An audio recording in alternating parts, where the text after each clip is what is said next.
trucked there and then crushed.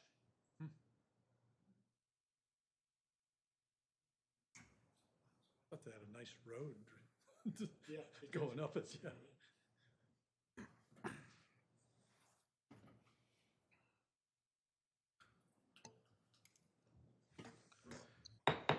Good evening. I'm calling the Monday, October 23rd, 2023 Planning Commission meeting to order. Will everyone please rise for the Pledge of Allegiance? I pledge allegiance to the flag of the United States of America and to the republic for which it stands, one nation, under God, indivisible, with liberty and justice for all. All right, thank you, everyone.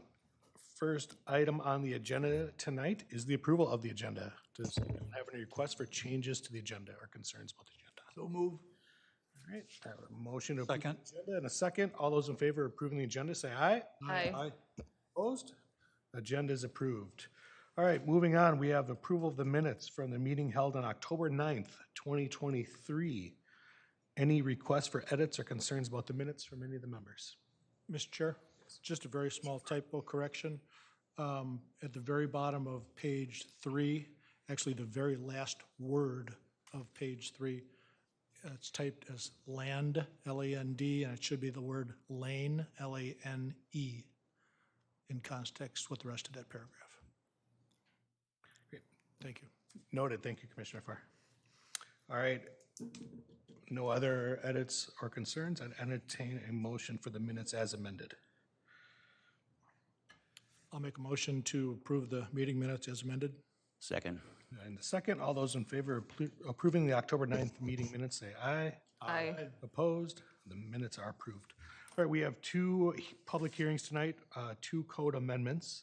The first is a code amendment for Chapter 11 zoning. This is a request for amending City Code Chapter 11 related to reformatting for clarity and other housekeeping items.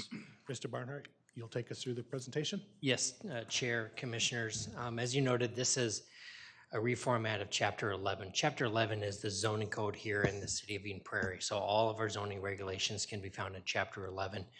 And periodically, at least once a year, we do review the zoning code to make sure there's any issues that we need to address, respond to any questions or criticisms that we receive throughout the year. And it just really makes sure that the zoning ordinance reflects what we're trying to do as a community. One of our more common questions that we get, and it's not a direct complaint necessarily, but how do I find X? How do I find the regulation that the user is trying to find? So that got us to thinking of how is our zoning code organized, and is it the best presentation of the information that we want people to understand? Because frankly, we want people to understand it, want to know what our direction is as a community, and we don't want people to be confused as they work through a development process. I mentioned that this action is really a reformatting, but there are two substantive kind of changes. I use that term very loosely, but there are two changes that aren't strictly a housekeeping measure. In our zoning code, we do regulate medical cannabis, and we did that in 2017 or so with an ordinance change. But however, since then, the state statute has changed in regards to cannabis regulation. And so our regulation is therefore moot. It doesn't apply anymore, so we need to remove that. And that's one of our actions. And then also in the TOD and the town center zoning districts, in those two zoning districts, which actually constitute 6 kind of sub-districts among them, between them, those development in those zoning districts are required to go through the PUD process, the plan unit development process. It's a requirement. It's not an option. The city, as you know, last couple of weeks ago, we provided an update in terms of our building sustainability endeavors and our an action from the city council. And one of the things that triggers building sustainability requirements is PUDs, or plan unit developments. The thought is that if a developer is looking to do something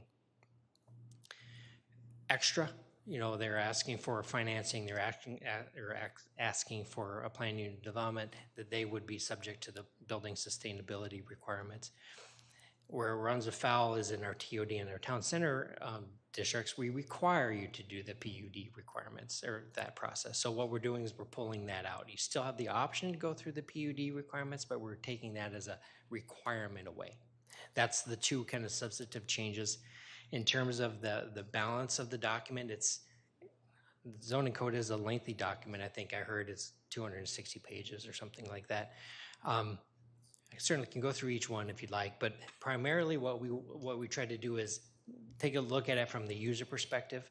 How do we organize the information that people can find what they're looking for? What we did is basically we created, when I say reformatted, several sections got new sections. And so we created separate sections for parking, for landscaping, for the site plan review process or the review process. And we made some modifications to the organization of the document in terms of each zoning district now has their own kind of subsection or their section, which includes all of the setbacks, all of the building heights and all of that. That didn't change. But we also did create a building use or a property use tables. So we created 4 tables that list, we group them based on similar uses, residential uses, building and industrial uses, other types of uses. We created a table that shows where those uses are permitted or are a permitted use in that specific zoning district. The idea being, as a user looking to find a home for my new restaurant, where can I go? Or where can I put my daycare center? You know, looking at from the business side first versus the I have a property, what can I put on it type of standpoint. Though you can still look at it that way. During that practice where we took the listed uses in each of the zoning districts and kind of assembled them into a table, we found that there are some districts that list a particular use that weren't listed in a different zoning district. For example, in the TOD and the town center zoning districts, we list restaurants and similar type uses as a permitted use in those zoning districts.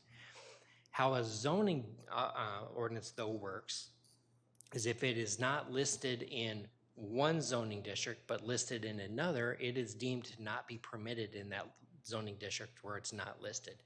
The thought being is the city leaders made a conscious decision that we want restaurants, for example, in the TOD town centers, but we do not want it elsewhere.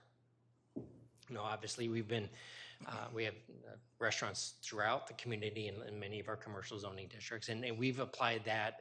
A restaurant is kind of a retail service establishment. However, to be clear, we added restaurants, for example, into the commercial districts where it's appropriate. It's not a change in philosophy or change in practice. It's just we codifying the correction so that we're all very clear what we're looking for. I use a restaurant as an example. Another one, hotels were a similar one. Home occupations were also a third that I can recall right off the top of my head.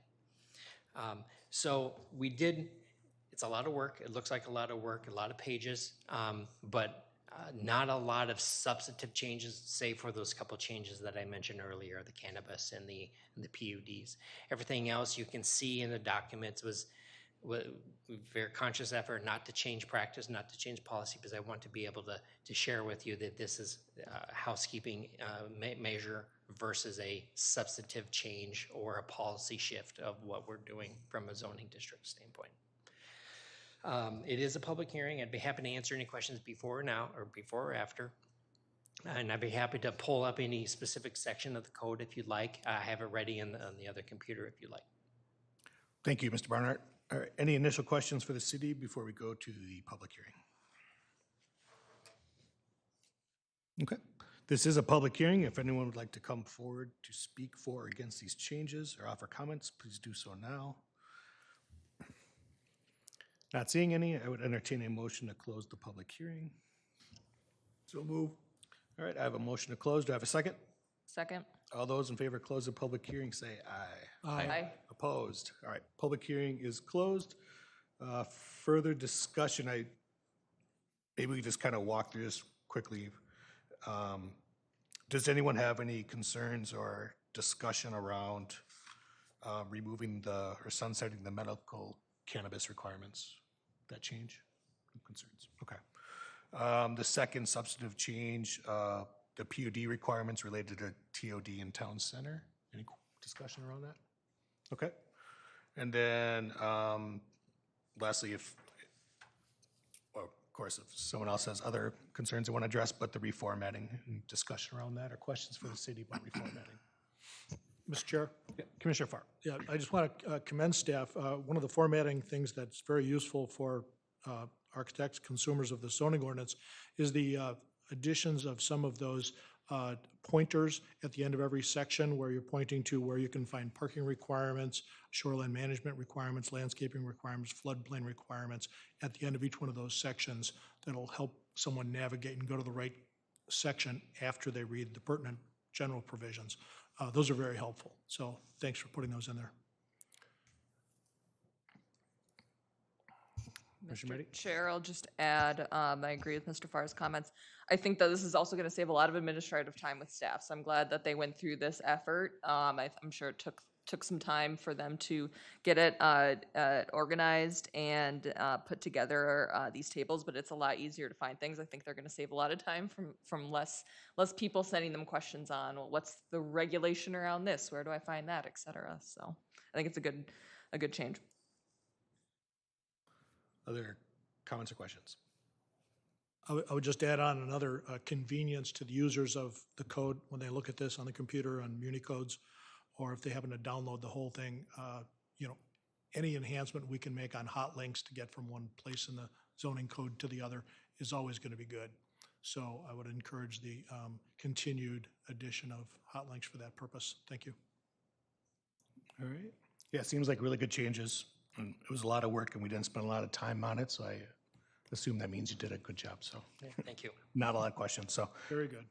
All right. Entertain a motion. Mr. Chair, Commissioner Farr? I would like to move to recommend approval of the amendment to Chapter 11 as represented in the October 23rd, 2023 staff report. All right. Second. Motion from Commissioner Farr, a second from Commissioner Kirk. All those in favor say aye. Aye. Aye. Opposed? All right, amendments move forward. Thank you, Mr. Barnhart. Second public hearing is another code amendment tonight for sign code. This is a request for amending City Code Chapter 11 related to sign regulations. Mr. Barnhart? Yes, sir. Commissioners, Chair. This is the third sign code amendment you've seen probably in the last 24 months. The first one was a pretty substantial effort where we tried to make the sign code content neutral. As you know, their Supreme Court case several years ago came down that basically said our regulation that was based on what the sign said was unlawful and we needed to make some changes. And so we did that. And then we made some additional kind of, I don't want to say housekeeping issues, but we made some additional changes to kind of clarify the goals and the intent of the sign code. Knocking on wood, but I'm happy to report I think this is our last sign code amendment in the foreseeable future. This is kind of the third version, or not the third version, but the third take at kind of correcting some things that have cropped up through the administration of the recent rewrite of the sign code that needed to be addressed, and then also to clarify exactly what the city's expectations were. And so primarily there's 5 or 6 kind of key areas in our sign code. And I'll just kind of go through them as kind of a list. One of the first things we wanted to do is clarify how sign area is measured.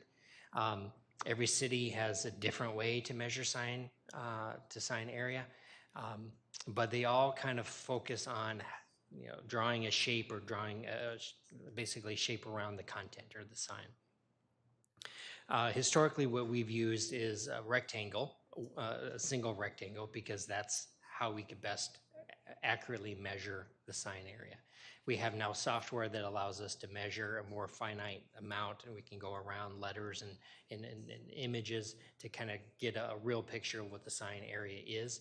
So this ordinance proposes to take away the word rectangle and change it to shape.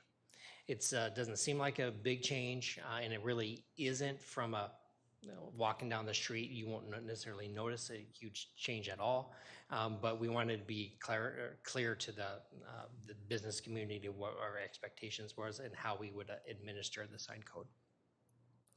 Another area we look to change is the way our code reads now is off-premises signs are prohibited. So off-premise signs, if you recall, is a sign that advertises a business that's not on the property. And it sounds like a great idea. The challenge, though, is in certain situations in our PUD environment where you have a master plan commercial endeavor, commercial project, the lot that the sign is on may advertise a business that's not on the sign. Chick-fil-A is a good example. In Flying Cloud Commons, there's a sign that advertises Chick-fil-A, but that is not actually on Chick-fil-A's lot. Now, we approved that through the PUD process. And what this ordinance does is just clarifies that you can do that if it's through the PUD process. So there's a public review portion of that to help offset any concerns with sign proliferation or just craziness in terms of where the sign is located. Our interests are still met. We just are being able to approve the Chick-fil-A type sign for an example. One thing that we corrected in phase 2 for wall signage was address signs, the number and the street that some people will put on their building. In the phase 2 of the sign changes, we did not count that as building sign area. The idea being we want people to be able to put their address on their building because we want people to find it. We want emergency services to be able to find it. We don't want to quibble about a couple square feet in the grand scheme of things. We did not make that change though to freestanding signs because we were focused on the wall signage at the time. This change expands that to freestanding signs. So if you have an address information, we're not going to count that towards your sign area because you're allowed a certain amount. Second to last here is, we call it the 300-foot rule, but basically if you have a freestanding sign, it can't be more than 300, or has to be at least 300 feet from another freestanding sign on your property. And the idea there is we didn't want a lot of sign proliferation or a lot of density of signage on the same property, kind of detracting from the streetscape. However, if you look at incidental signs, they're by definition a freestanding sign. So the direction sign on your property that tells you where the drive-through is or where the guest parking is or things of that nature, that is a freestanding sign, and technically that would need to be 300 feet away. It's a prohibition in the code. We're changing that to make it exempting incidental signs from that requirement. The idea again being our concern is with sign proliferation and then just sign clutter. Incidental signs have a limited size and height limit to them, so we don't see that as being a detraction to the site design. And again, I think that's how it's been applied throughout the years. It's just we want to clarify the code from that perspective. And then lastly, in all the zoning districts except for the industrial, public, and golf course zoning districts, signage is not limited to the number of signs on the wall, nor is it, in all zoning districts except for those 3, signage is limited to the amount of signage, not the number of signage.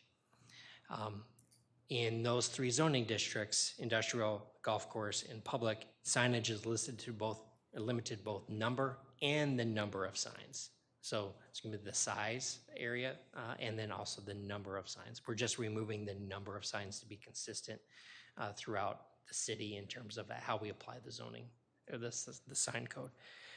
Kind of bungled that explanation up, and I apologize. But basically, we're just taking away the limit of one wall signs in those 3 zoning districts. We're just taking away that limit. They still have the limit of the amount, the square footage of those signs. We're not taking or changing that at all. We're just taking away the number, the limit of the 1. That's it, what I have in a kind of a summary form in terms of our changes to the sign code. As I said before with the chapter 11, I can be happy to pull up the code itself if you'd like to discuss any of those items. But those changes we see aren't substantive in terms of, I don't think you'll see the difference from a sign scope one year to the next. It's just we're trying to clarify practice for people to understand. Thank you, Mr. Barnhart. Any initial questions for the city about these changes proposed? All right, this is a public hearing. If anyone would like to come forward and speak for or against these amendments, please do so now. All right, seeing none, I would entertain a motion to close the public hearing. So move. A motion to close, do I have a second? Second. Second, all those in favor of close the public hearing, say aye. Aye. Opposed? Public hearing is closed. Further discussion on this requested changes. Mr. Chair? Commissioner Farr. Yeah, I know we've taken a crack at signage changes a number of times, like Mr. Barnhart has said, so all these seem to be good improvements and enhancements to our code. On one or two projects over the last number of years, I think we've discussed entry monument signs, and sometimes we've discussed the potential for any landscaping that could be in the way of seeing the sign from the public way. And there's maybe variables about the speed limit of the road, the font height to know what the speech intelligibility is of that sign, depending upon how many words and messages are on the sign, and especially the potential blockage of landscaping that's trying to function as screening to parking potentially as you approach the sign. So I don't know if there need to be any pointers within the sign code to say, hey, go reference the landscape part of the code to talk about screening and whether or not there's a conflict between signage visibility and whether or not that's also further related to the speed limit of the road, so that we don't encourage braking of people on a roadway trying to slow down to read a sign that comes up upon them too quickly. Chair, apologize for that. In regards to the landscaping question, I know that's something that we look at as we look at a development proposal, because we have our engineering team, our planning team, our natural resource people all together looking, and that's one thing that we do talk about is will this sign be screened by anything that we're also requiring from a screening perspective? So that's a cognizant thought that we have during our review process. I don't know if I would put it in the code because it does, A, I don't know how it would read, but B, it's so subjective based on the number of variables you just described in terms of location, grades, speed limits, all of that. But that's something we do look at as part of our development review process. Sure. In terms of the speed limit part, I know some cities have a regulation based on the speed of the road, and then usually the faster speed of the road, the bigger or more signage that we have, or that they allow. I don't know if that's been an issue for us, but that's something that we can certainly kind of continue and monitor. I haven't had that request for more signage because of the speed of the road or factors like that. Most of our developments, we try to get them off a side road rather than the high frequency roads. So I think that addresses some of that things, but it's something we can keep an eye on. Our planning commission doesn't review sign content. Typically, it comes through as a sign permit after we review the project. Yep. And we know a sign location, and we might know a sign size, but we don't know the messaging. And so, yeah, my interests lie in just making sure that when someone reviews the sign during the sign permitting process, that there isn't an excessive amount or small enough font that would cause a traffic concern where people may pause and tap the brakes to read the entire message, especially if they're new to the facility. Yep, thank you. Other discussion items or questions? Nope. Okay. I would entertain a motion if someone would like to make one. Mr. Chairman, move to recommend approval of the sign code amendment as represented in the October 2023 staff report. All right, I have a motion from Commissioner Kirk. Do I have a second? Second. Second from Commissioner Meddy. All those in favor say aye. Aye. Opposed? All right, those two amendments move forward. Thank you, Mr. Barnhart, to you and your staff for those, Thank you. all the work around both of those amendments. All right, Mr. Barnhart, you want to continue your meeting with any planners reports? I do not have any planners report. Okay, all right, any members reports? All right, I would entertain a motion to adjourn. Motion to adjourn. Second? Second. All right, all those in favor say aye. Aye. All right, we're adjourned. Thanks, everyone.